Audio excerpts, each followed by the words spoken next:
আউযুবিল্লাহি মিনাশ শাইতানির রাজিম। বিসমিল্লাহির রহমানির রহিম। প্রিয় দর্শক, সবাই কেমন আছেন? আজ চলে আসলাম যশোর জেলার সদর উপজেলার হালসা গ্রামে। আজ আসলাম মুক্তার আলী কাকার কাছে।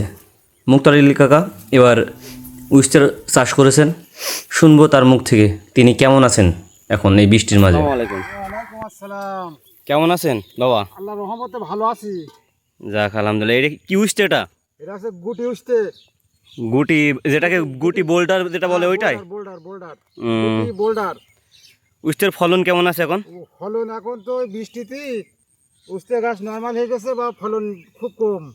কিন্তু বৃষ্টি যদি না হতো এইভাবে একাধারে, তাহলে তো ফলনটা ইনশাল্লাহ অনেক ভালো হতো। অনেক ভালো হতো। এই ধরো আমার 10 কাঠা মতন ভুঁই, তাতে যদি ফলন হতো তো 20-20 মণ উঠতে হইতো। এখন তো মন মন 2-3 মতনও হচ্ছে না। এখন উইস্টের মন বা কেজি কেমন আছে? এখন দিচ্ছে তো 80 টাকা করে। 80 টাকা কিলো? 80 টাকা কিলো দিচ্ছে।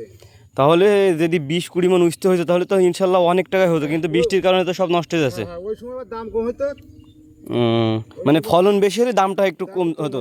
তাও তো 50 টাকার ভিতরে মেবি থাকে, যে ওরকম থাকতো। 2000 টাকা মন। তাহলে তো যদি দাম কমও থাকে তারপরেও আমি মনে করি যে ফলন বেশি হলে ওইটাই কৃষকের জন্য লাভজনক। কিন্তু এখন আমাদের লস। এখন ওই দেখা গেল যে আজমন মতন উঠতে হতে পারে 10 কাঠা ভুঁই কুড়োয়ে।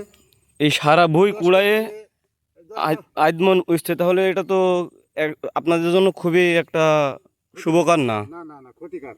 জি জি। এখন আল্লাহ মারলে আর আল্লাহ এখন বৃষ্টি দিলে আর ঠেকাবে কিনা। এই উইস্টারটা কোন সময় লাগানো হয়? এটা আছে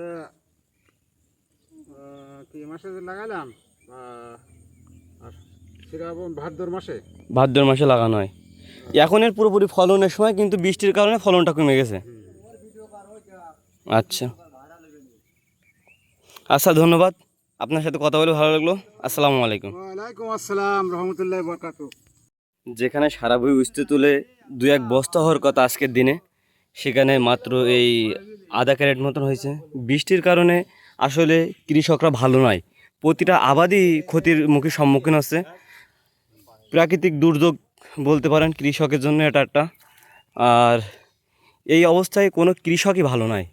এতে ধান পেকে গেছে, কিন্তু কৃষক ধান কাটতে পারছে না, কারণ অতিরিক্ত বৃষ্টি মোটেই থামছে না।